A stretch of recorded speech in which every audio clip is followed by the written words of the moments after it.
দেশের ইতিহাসে এবারই প্রথম ২ শতাধিক আলেম এমপি প্রার্থী হয়েছেন। তারা শুধু মাদ্রাসা আর মসজিদের মিম্বরেই নিজেদের সীমাবদ্ধ রাখছেন না, সাধারণ মানুষের অধিকারের কথা তুলে ধরতে চান সংসদেও।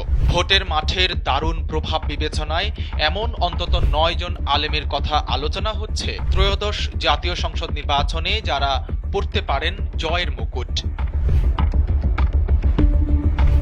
আলেমদের মধ্যে জয়ের ক্ষেত্রে সবচেয়ে এগিয়ে ঢাকা ১৩ আসনের মাওলানা মামুনুল হক। ঐক্যবদ্ধ ১১ দলীয় জোট, ধর্মপ্রাণ ভোটার, জেল জুলুম ও নির্যাতন সহ্য করে রাজনীতির মাঠে সক্রিয় থাকা বিহারীদের ভোট আর পারিবারিক ঐতিহ্যের কারণে ওই আসনে এগিয়ে আছেন মাওলানা মামুনুল হক।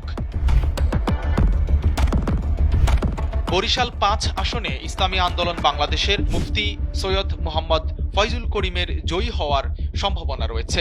ওই আসনে বিএনপি মনোনীত হেভিওয়েট প্রার্থী মোহাম্মদ মুজিবুর রহমান সারোয়ার। তবে চরমোনাই পীরের শক্তিশালী প্রভাব রয়েছে ওই এলাকায়।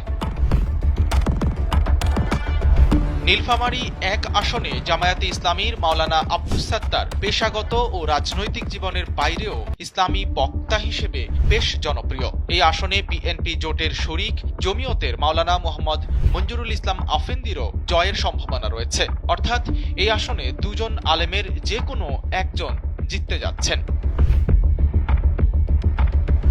সিরাজগঞ্জ ৪ আসনে ভোট যুদ্ধ হবে বিএনপির এম আকবর আলীর ও জামায়াতের মাওলানা রফিকুল ইসলাম খানের মধ্যে। রফিকুল ইসলাম খান জামায়াতের কেন্দ্রীয় নেতা ও এলাকায় ব্যাপক জনপ্রিয়। ধারণা করা হচ্ছে জয়ী হয়ে এবার সংসদে যাচ্ছেন মাওলানা রফিকুল ইসলাম খান।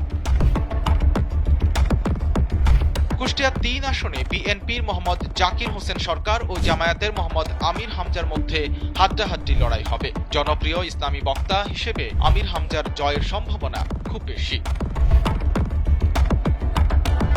সাতক্ষীরা ২ আসনে জামায়াতের প্রার্থী হিসেবে মাঠে আছেন কেন্দ্রীয় সাংগঠনিক সেক্রেটারি মুহাদ্দিস আব্দুল খালেক।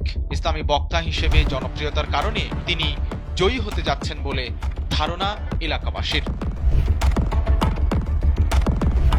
ফরিদপুর ২ আসনে ১১ দলীয় জোট মনোনীত প্রার্থী আল্লামা শাহ আকরাম আলীর জয়ের সম্ভাবনা রয়েছে। তিনি ফরিদপুরের প্রখ্যাত আলেম, পীর ও ধলা হুজুর হিসেবে সবার কাছে জনপ্রিয়। যদিও এই আসনে বিএনপির হেভিওয়েট প্রার্থী শামা ওবায়েদ রয়েছেন, তবে তিনি খুব একটা নজর কাটতে পারেননি প্রচারণায়।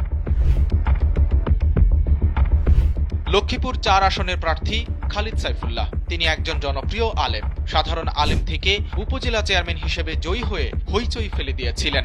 এবারও তিনি এমপি হয়ে সংসদে যাচ্ছেন বলে ধারণা অনেকের। ব্রাহ্মণবাড়িয়া ৫ আসনে ১১ দলীয় জোটের প্রার্থী রিকশা প্রতীকের মুফতি আমজাদ হোসাইন আশরাফির জয়ের সম্ভাবনা রয়েছে। কৃষ্ণনগর ইউনিয়নে সর্বশেষ চেয়ারম্যানের দায়িত্বে থাকাকালে বেশ পরিচিতি পান তিনি।